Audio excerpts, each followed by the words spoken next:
Thank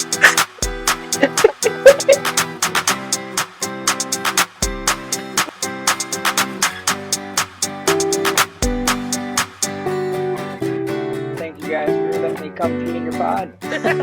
Whoa. This isn't 2 peas in a urinal cake. Fair enough. This is...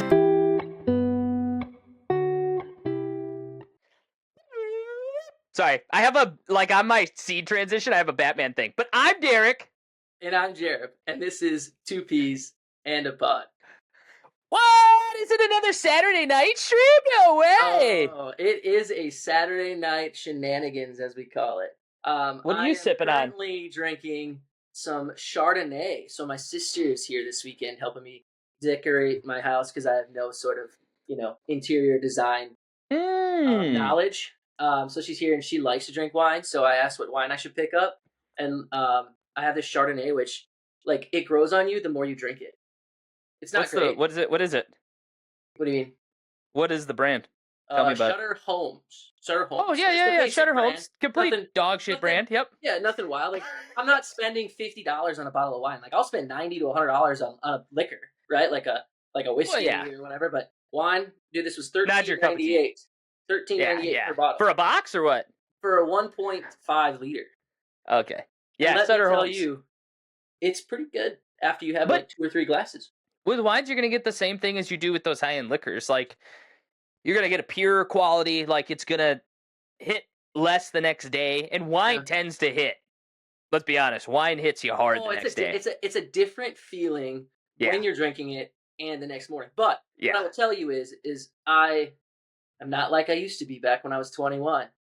So every night before I go to bed, no matter how much I drink, I force myself to drink a full, like, blender bottle size, like, water. And usually I put liquid IV in it at night. The liquid IV. What's a blender bottle size? Is that gay dating app? No, that's Grindr that you told me about last week. Why do you know what the name of that gay dating app is? You were telling me about it, I think. Oh, yeah? Oh, well played. Well played. Anyways, well played, sir. I Well would tell you played. that's a game changer in the mornings. Because I felt fine. Agreed. I felt fine this morning. Probably talked about this, but I used to do just vodka waters, but I would do cucumber With Mio. vodka. With Mio, right? Yes, vodka waters and Mio was great, but also cucumber vodka waters, because then you didn't even need to do the Mio, which is even less carcinogens probably and, like, toxic stuff. Yeah. Like, it was just like literally drinking cucumber water. Yeah. It was like a refreshing cup of water, drinking it on a hot day. You're just pounding them back. Next thing you know, 7 deep, 7, 8 deep, Prairie Organic cucumber vodka. Yep, all the things. Hey, we're looking for sponsors, Prairie. Feel free to send one our way. Speaking of sponsors, Boulevard Brewing. No. We'll get to that in a second. We'll get to that when I talk about what I do. Is I feel like when you go to a restaurant, you're the guy that's like, can I get a water with a lemon? Or do you have a cucumber water? No, I don't drink water. What are you drinking? Are you drinking coffee? What is that? No, I drink alcohol when I go out to eat. No, I'm talking about in your hand right now. Oh, yeah, this is, Oh, okay. So this is Proper Pour by Boulevard. It is an imperial stout, double-aged in red wine casks and whiskey barrels. It's a 2024 Cabernet cask. So since you said you were drinking wine, I was like, oh, I have a winey beer, per se. That doesn't look winey. So, that looks like a coffee. It's dark, and it's got some head on it. Ooh. No, it's really good, but it's really rich. Like, I drank one of these last night, and I was like, I'm good on that for, like, the week. But then you said you're drinking wine, and I was like, oh, okay. I'll go grab my wine beer. 13%. I got you beat by 0.5%, brother. Yeah, well, actually, I'm 12.9%, but I just said 13, so you actually got me by 0.6 if you want to go. You're a guy, you always round up, I get it. Yeah, yep. So, but let me tell you my 8 inches for this week. What? No one's gonna believe that. If you would have said 6.5, we'd been like, okay, maybe. No, but then I would have said 7 if I always round up. How big's a fortnight? Let's go with that. All right. Anyways, I know you're the one that told me about Grindr then, if we're talking about this. So that's what I'm drinking. Just as an FYI, I used to work at a restaurant that was literally named after the goddess of wine. So if you ever want to know about wine, I would love to come drink wine with your sister because I think it would be awesome to just schnob it up. Like I would love to just what do the legs on that look like? Ooh, the viscosity, which typically Chardonnay is typically bubbly, but not as bubbly as a Moscato. Yeah. Got a little bit of briskness, and you're going to get some peary, peachy fruits, but not as much as a Pinot Grigio. Actually, with those, you're going to have more of like an oaky or a buttery kind of flavor to them in Chardonnays. Which I don't drink Chardonnays, FYI, because I'm not a bitch. but they're great. Hold on, wait. My mom's calling. I gotta go. No, they are though. Chardonnays are the red wine drinkers' white wine. So like people that like reds will definitely go to a white in a Chardonnay because it has that. It has bitterness. I think it's great. I don't mind Chardonnays, but honestly, if I'm gonna go to white wine, I'm gonna drink Moscato because it's like juice. Yeah, it's so good. Yeah. Like I'm not gonna. I like juice. I like Kool-Aid. You know what I mean? Powerade, Gatorade. I love it. Fried chicken on the side. I love it all. What do you mix with your Kool-Aid? What do you mix with your Kool-Aid usually on weekends? Yeah. Chicken and watermelon, baby. That's the only way to go. That's not where I was going, but okay. Oh, you were talking about the Mios? You were going on the vodka Mios again? No. You ask my daughter, she'll tell you. Dad likes watermelon, but if he eats too much, he gets what? Diarrhea. Give you another runs in your jeans joke? No, but it's so funny to listen to my daughter be like, don't eat too much of that, you'll get diarrhea. It's hilarious to listen to a 5-year-old say the word diarrhea. I don't care who you are. It's adorable. It makes the word so cute. Side topic. What's weirder than anything is the fact that my niece came with my sister this weekend, and the first place she wanted to go when we went out was to Sephora. How old? 10 years old. Sephora. I don't know what. Makeup brand. The store. And then she got her ears pierced? Yes. Oof. And then she also talked to me about her skin routine. She has like 5 different skin routines, like little skin thing, whatever, for face wash and stuff. I'm like, oh boy, here we go. So that was fun. What does your sister do? She works at a cardboard corrugate factory. A corrugated, corrugated board manufacturer. Yeah, which is a thing. It's a multi-billion-dollar business. Oh yeah, dude. It's wild. I bet you I know the name of it. It's called Uline. No. It's called GNC technically, I think. Great. Oh, don't tell me actually. Don't tell me actually. We don't need to tell people. Anyways. But I just say that was my guess because Uline's a pretty big. Yeah, no, there's a ton of business in that. Yeah. There's a ton of business. So guess what? Amazon, the biggest commerce company in the world, uses FUCK ton of boxes. How? Dude, the other day, I bought batteries this big. Yeah. They put them in a box like this, like. And the thing is, when I opened the box, they were inside. Okay, so you know how there's a flap and then there's another set that you tape? Yeah. They were in the notch on the box. I was like, shit. Why did we put this in a padded envelope? Like, what the F are we doing? Oh, dude, is it cardboard like non-biodegradable and stuff? I recycle it mostly, so it could work. I don't think that works. I don't think they actually recycle it. Well, where we grew up, they don't recycle it. You know what they do? But I know, I get that, but I'm not where we grew up because I literally was at home last week, and my parents, I'm like, we're having some beers or whatever. I'm like, where do I put the bottles? So like, just in the trash. I'm like, yeah, they stopped recycling. It's too expensive. Yeah. I'm like the smaller cities stop recycling. Small town USA, man. I did. Yeah, there's 26,000 people. I googled Aberdeen. It's grown in the last 20 years. It's grown by 2,000 people.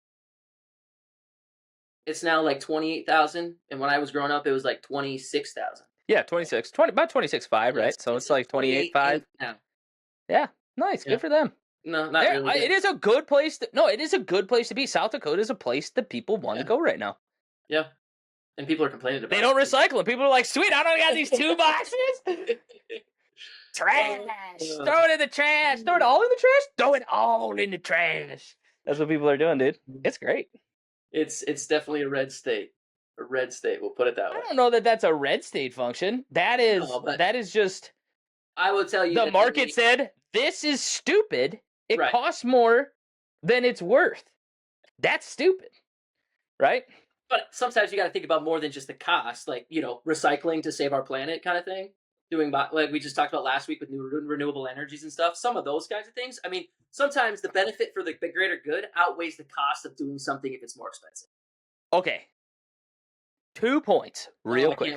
I can't wait for this. First one. Do you think you're ever gonna offset what China's doing to our environment? Well, why do we have to compare ourselves to someone else? Why can't we just do it because it's the right thing to do?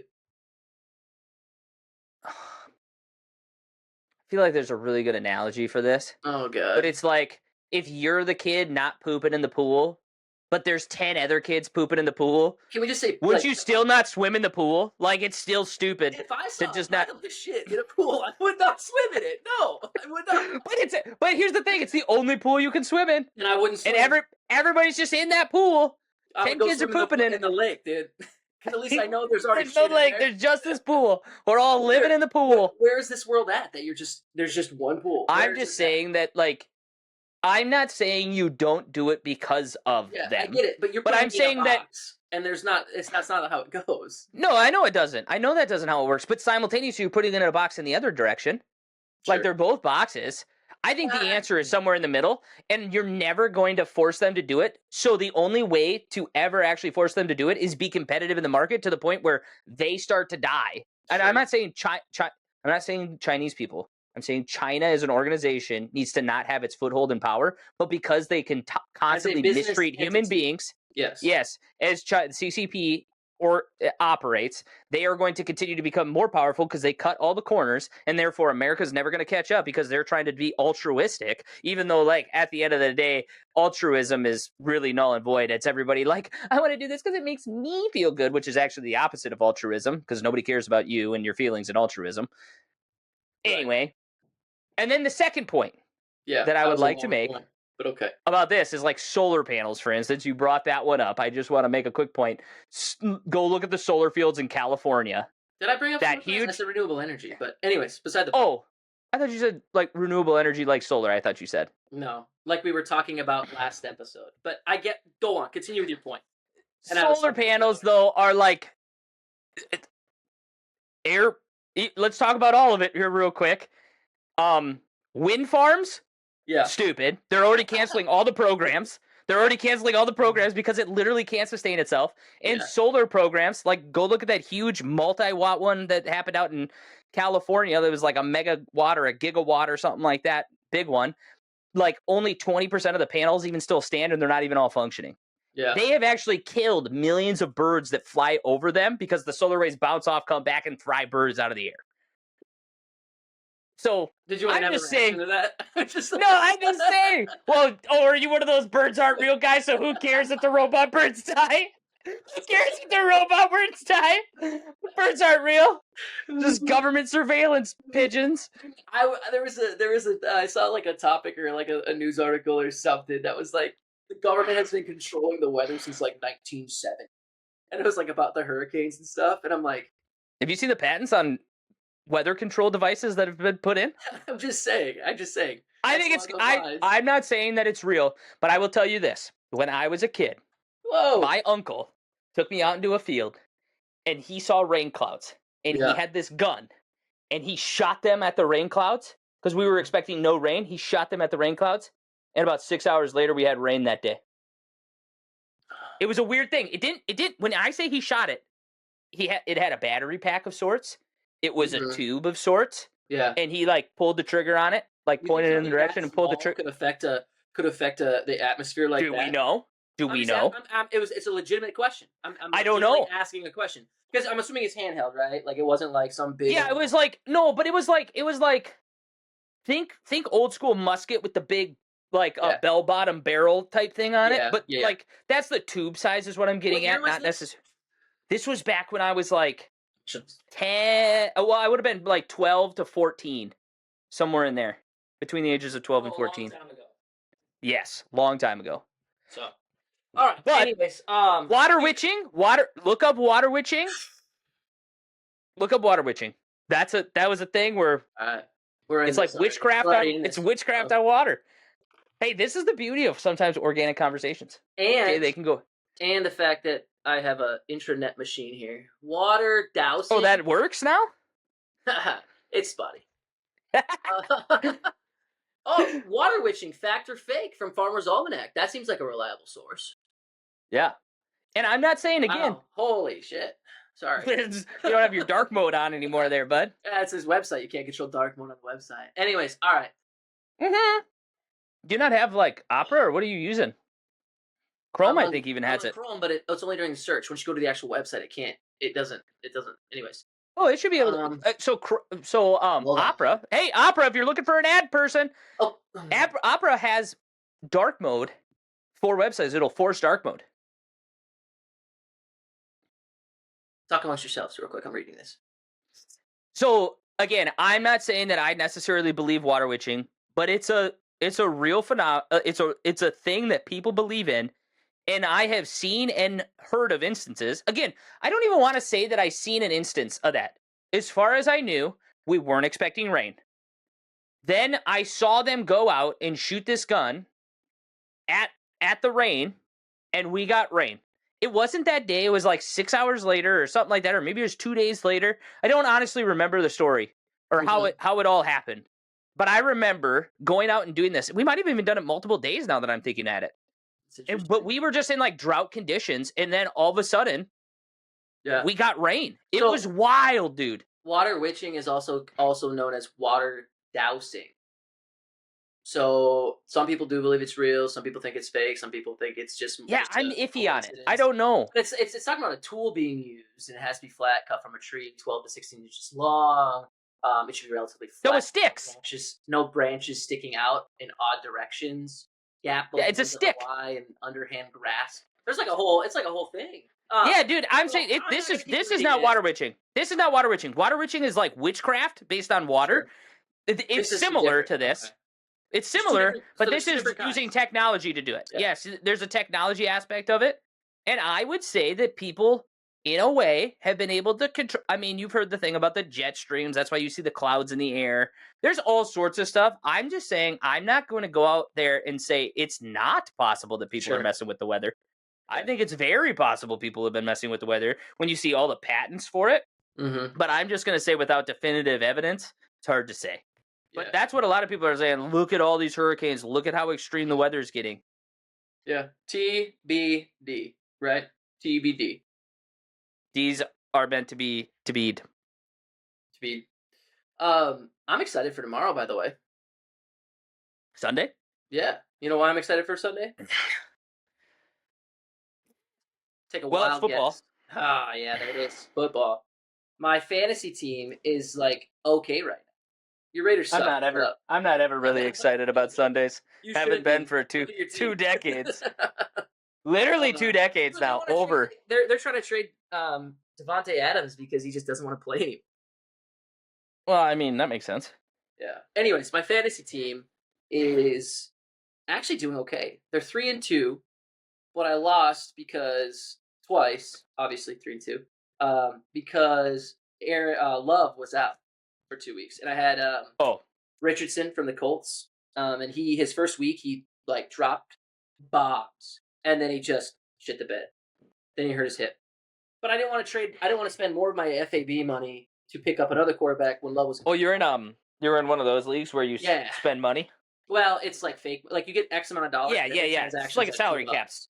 Yeah, salary caps and FAB and all that kind of stuff. And but yeah, so Love is back, and got some good running backs. I'm in a PPR league basically, point per run. So like people can score 170 points, 200 points, all that kind of stuff. An individual person can? No, like as a team.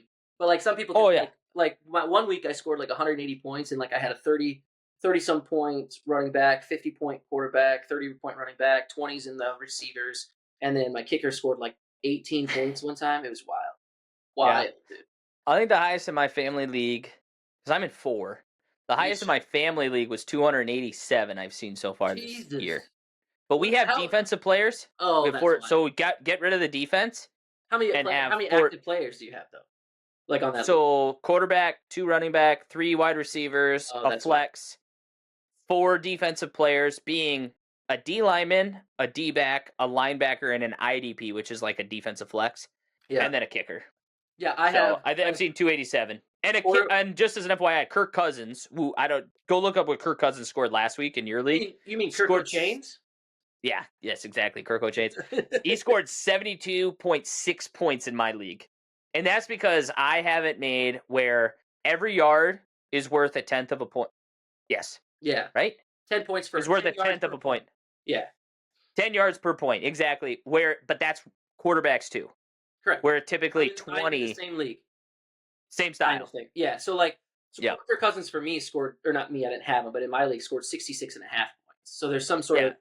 The extra is for getting over 200 yards, he gets a point. Getting over 300 yards, he gets a point. That's not a thing in mine. There's bonuses. Throwing a 50-yard touchdown, you're going to get a point. Throwing a 40, you're going to get a point. Throwing a 50, you're going to get a point. Yeah. Touchdown, pass touchdown. Yes, pass touchdown. Gotcha. And then also a completion is worth a plus 0.1, but an incompletion is worth a negative 0.1. Oh yeah. So if your guy throws with accuracy, that's also going to benefit you. That's so if he's like 20 and 30, you're going to get an extra point. Yeah. Yeah. Of course you did. Yeah.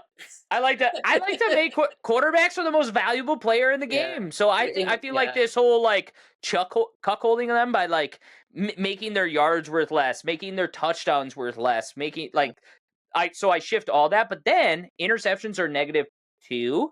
Yeah. Fumbles are -2 plus -1 if they're lost, I believe, typically is how it goes. So it's like -3. Well, that's a turnover. So interceptions are also -3. So they have a higher detriment when they actually do poorly in my leagues. My league is all about running backs. If you get a good running back, man, you can fly. But we only play quarterback, 2 running backs, 2 receivers, a kicker, and then defense. That's all we have. All we have is 7 players.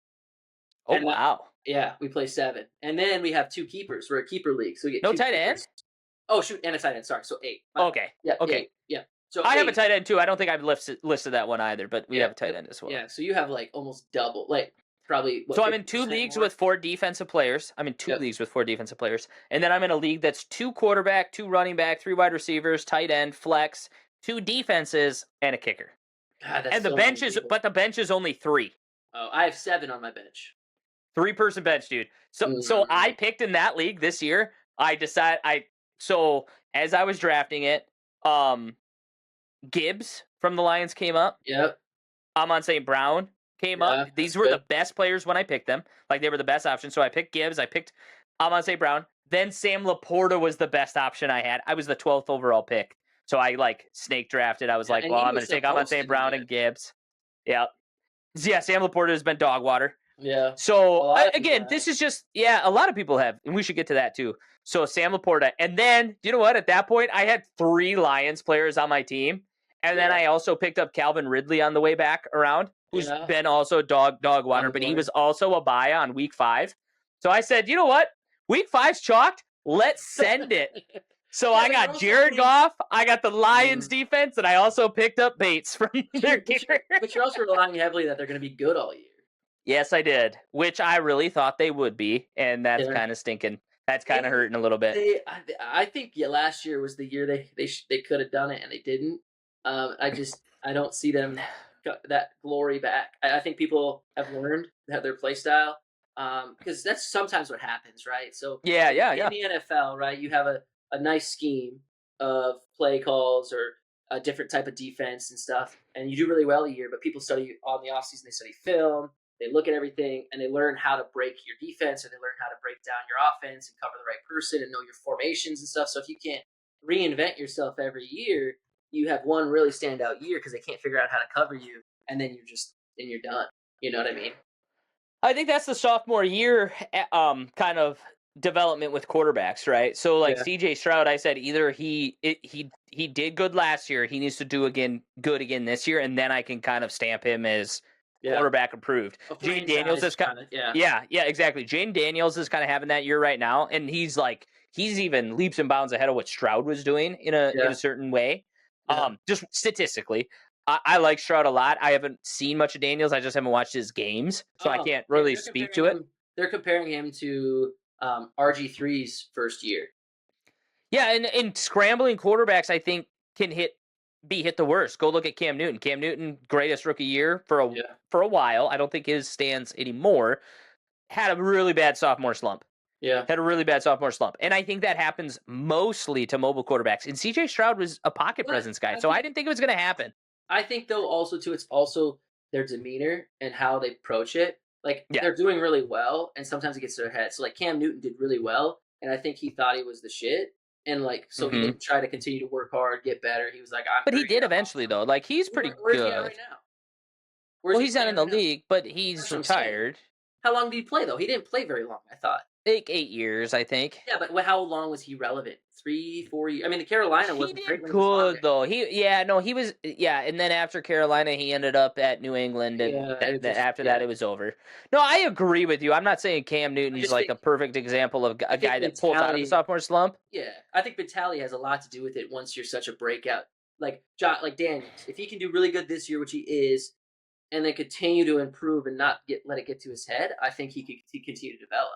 Like Lamar Jackson, right? Same kind of running quarterback, and every MVP last year, like he did really, really well, and he did great. He did great year one.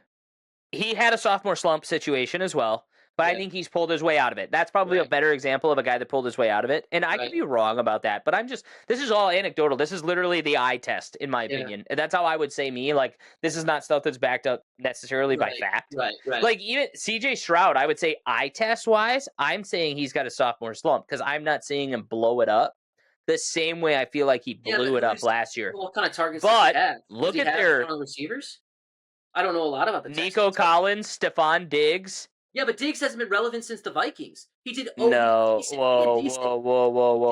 Diggs was a number one wide receiver 1 year with the Bills, and he was a top 5 the next 2 years. Last year, I think he was only like a top 15. Right, yes, but he was the number one wide receiver just like 3 years.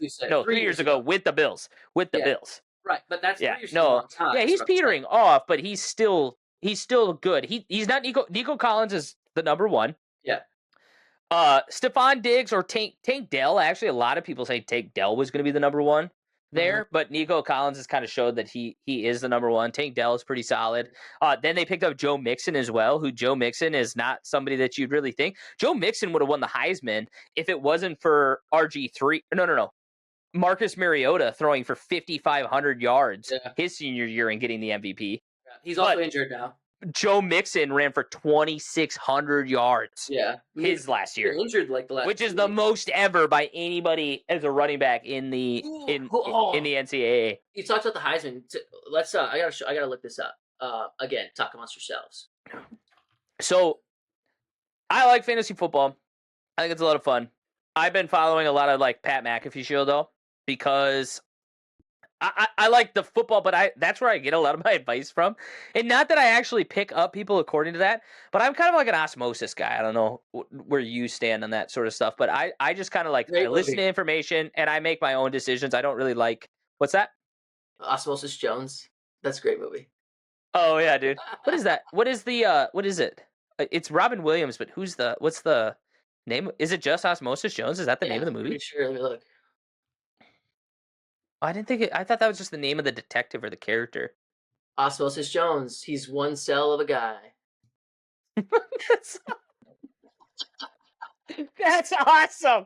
I've never heard that. That was the name of the movie. Okay. It's on the front of the movie. Anyways, real quick, we talked about the Heisman, and I saw a stat. So Ashton Genty, off of Boise State, is the front runner for the Heisman Trophy. So far this year, he who's the Colorado kid? The Sanders, the quarterback? No, the kid that plays 2A. I'm not sure. He plays 116 snaps a game. Hold on, let me finish this. Okay. So yeah. Through October. That's the running back? The running back for Boise State. Now, right? It's crazy. Week 5, I think we're in, right? 95 carries, 1,031 yards, averages 10.9 yards per carry, has 16 touchdowns. And longest in college we're what, week 7? Starts about two weeks. Boise State is 4-1 right now.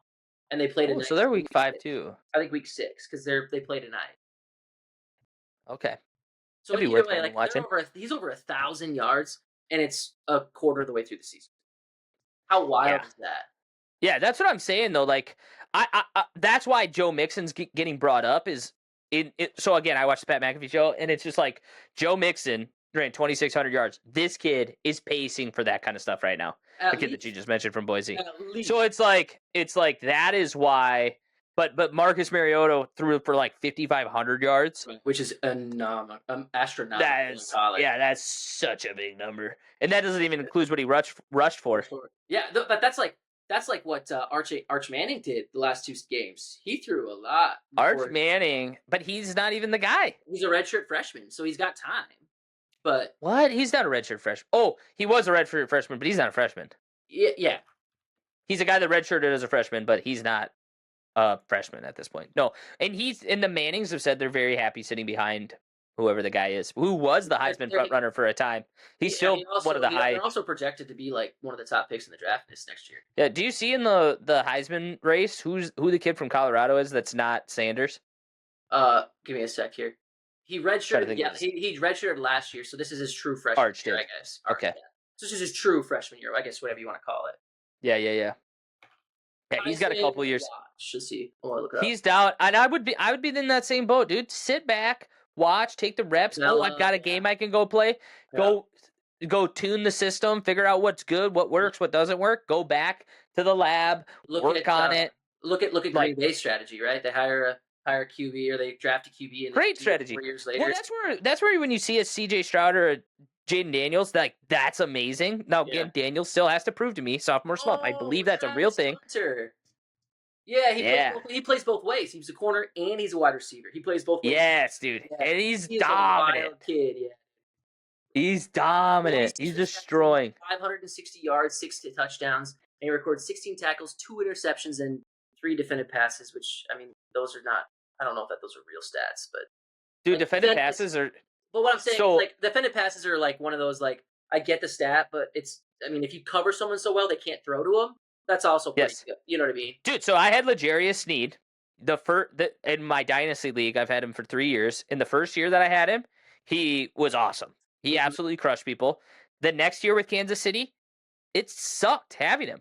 People didn't throw him. He created an island. He was an island kind of corner. Yeah. He had no passes defense. He had no interceptions. He had a few tackles, and he just didn't score me any points. And so I still have it. Yes, nobody threw that way because he was too damn good at his job. Yeah. So that's actually, like, again, that's a fantasy aspect from real football. That's amazing.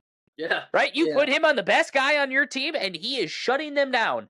Awesome. That's the Sauce Gardner. Although, do you watch the London game? Oh, half of it. Okay, Sauce Gardner is a little pass interference. Dude, he's like hanging on people, bro. Yeah. And people said he's always like that. I was like, I don't know if he's always like that, but when he's covering Justin Jefferson, I imagine you got to be like that, dude. When you're covering the Jet. Yeah. Sheesh. Yeah, I agree. Yep. I am not, FYI, I might live in Minnesota, but I hate the Vikings. I am not a Queens fan. They're just not my team. They'll never be. My daughter is probably, like, my oldest is probably going to be a Queens fan, but I've even kind of pushed that just a little bit. It's just like they're purple and they're here in Minnesota, and she just thinks it's awesome. I'm interested to see the rest of this season with Minnesota, but best of luck to them, man. I'm not a hater, dude. But I know how they end up. So very disappointed that I put in Sam Darnold over Kirk Chains. Yeah, but he has a history. So, but. Yeah, dude. Kyler Murray was my other option. I have 3 QBs that I'm sitting on. And but Kyler was good week 1. Yeah, I know. Kyler was my best. He was great last year. Last year was like a top 5 quarterback. Well, in stats. Well, in the last half of the season, he didn't play the first half of the season. That's what I'm saying. Like, in the back half, the fantasy points were there for him. And people picked him up this year because of it. In my dynasty, I have Trey McBride and I have TJ Hawkinson. I'm waiting for Hawkinson to come back. Oh, and I have Taysom Hill. Dude, Hawkinson I drafted, even though he's on the PUP list, because I know when he gets back, he's going to be dominant. So I'm literally just taking up a spot so I can have a solid tight end here, hopefully week 6, but we'll see. Dude, there was a time there, though, that I was playing I was playing, and I played Taysom. I was like, this is the week I'm going to throw Taysom in, and he scored me like 40 points because he had like a 3-tutty game. Yeah. And I also played Trey McBride, and I also played Hawkinson, and I scored 90 points with my 3 tight end setup. Like, dude, wild. I think when Drew Brees was playing, you should have drafted Taysom Hill because he was labeled as a tight end, but he would throw the ball, he would catch the ball. Like that. He still does that. I know, but he still does it's not as he doesn't get as many points. He doesn't throw as often. No, probably not. And he has played quarterback for games. There was in my work league, we actually they actually made it where he couldn't be played as a tight end during the 2 weeks that he was playing quarterback, even though he was QBTE. Yeah. Yeah, they made it where he couldn't be played in that spot because he was scoring like 25 points. Yeah. And it just wasn't fair. I think that's booty. Kelce points. Yeah. I think that's booty. Yeah. Travis, not this year. Not this year. He's too busy with his woman. He's not focused. He's got that, who was that, Jessica Simpson? She always took down Tony Romo, right? Yeah. She had that Jessica Simpson kryptonite. I mean, if you ask me, you've been in the league for X amount of years. She's going to be around a lot longer if you don't hold on to that. So, I mean, is he really wrong? What does that mean? Billionaire. She's a billionaire. Dude. Yeah. I mean, like, he's got I get the feelings and stuff, but like, he can't just. I don't know how to explain it, but like, a lot of people said not on it a little bit. Nobody else could date her, is what a lot of people say, because because of like what you just said, she's a billionaire, she's very successful, and a lot of guys would be intimidated by that. But Travis Kelce he doesn't live in anybody's shadow, and that's not that he doesn't, and that's not that he's like outwardly expressing "you shall not hold me back" type vibes. He is a life of the party type character. He is going to go all out. So he doesn't live in a shadow. He will always have a spotlight on him because that's his character type. And so I get that, and I think that's awesome. I'm very happy for them. I'm very happy that I haven't seen her on every single hot cam. You know, we did. I am concerned. Glad they don't do that as much now. I love the fact that they don't. Yes. It's just as football players, we don't care. Yeah. And here's the thing. So, like, the other day when Kittle's wife and Jasuki's wife, whoever the fullback was that got showed from the 49ers game, when they got showed, we have no problem with that as football fans. Absolutely. Right? That's awesome. I think that was awesome. That was just this very organic thing that happened. Yeah. But if all of a sudden they're constantly flashing to her, and all of a sudden, like, Kittle's wife and those group always goes down there and it becomes a new thing, we're like, you don't have to show it every time. Yeah. That's how I would get to. I'd be like, that's cool. I'm like, oh, wow, she's there. No shit. Like, obviously she's there. Yeah. You know? We don't. It happened that 1 week, and now it's became a staple, and we're good on it. Like, show us something else at that. Like, throw an infographic on, and bore me to death, please. Please, versus showing me this. If I wanted this, I would go to BET or what's the E? That's the one I wanted. E Entertainment. What's the one that's got dramas on all the time? Like, I was gonna say CBS, but they're probably the ones airing the game. I don't. CBS, ABC's probably got the game on, so it's like, well, don't take me to that. But like, where Days of Our Lives? Where can I watch that? Put me on that channel if I wanted to watch drama. I don't even know, man. I don't even know. Yeah. So, but like sands through the hourglass, so are the days of our lives. The fact that you know that disturbs me a little. Dude, I grew up with 2 older sisters, bro, and a mother. Like that was the shit. Yeah. No. We all. Hey man, we all have a mother. You didn't just spontaneously like you weren't growing in a petri dish. I guarantee it. Although they are working on that. Yeah. So. Oh, there was an article where you know what? There's an article that we need to talk about next week. I'm not gonna talk about it this time because it's gonna be off topic. Yeah. But it's along those lines, and we need to share it because it's gonna be one of those things. What do you think? Is it ethical? Is it right? And are you talking about the thing where they got the baby pods?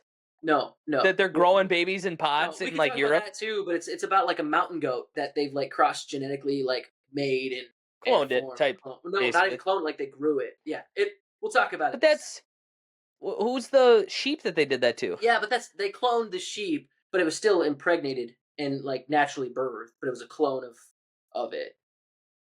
That was like years. Gotcha. That was back in like the beginning of the 2000s. Like that was like that 90s even possibly. Yeah, and maybe the end of the 90s. Yeah. So that's what we'll talk about next week. I think that's a good topic. So stay tuned. Right. Hey. This is how planned we get. All right. Write that one down. Got it. Right on my sticky note on my computer. Yeah. So, but All right, man. I do have company. Absolutely. I better sign off here real quick, man. So until next time. I'm Derek. And I'm Jared. And this is 2 Peas and a Pod. Peace.